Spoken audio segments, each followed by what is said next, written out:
যায় মোক ফোন করছে, ফোন করার পিছত কইছে যে লক্ষ্মী আয় মোর হেক হয়ে গেছে। আমি কি হয়ে মোক কয় যে দিদিটো ফোন করছে, কয় হেক হয়ে গেছে। মোক কি হয়ে গেছে মোক কোয়া কি হয়ে গেছে। কয় তোর দাদাক যে খুন করছে, কয় মার্ডার করছে ডাকাতেহি, কালা পোশাক পিন্ধি মার্ডার করে থই গেছে।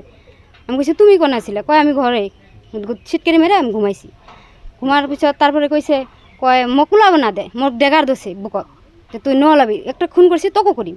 কয় কি সোনা দানা গয়না কাটি আছে পয়সা পাতি আছে ওলা, তেনেহ'লে তোক খুন কৰিম। তারপরে তুই উলাই দিছে, ডেকার ধরি আছে আর দুজনে ধরি আছে আর উলাই বাইকর কিবা কিবা আছে ওলা। তারপর ওলাইছে, ওলার পিছত কয় তুই বাহিৰত নোলাবি, তাহলে তোকেও খুন কৰিম। তাৰপিছত দিদি আর নোলায়, ঘরের ভিতৰত মানে অজ্ঞান হয়ে পড়ি গেছে।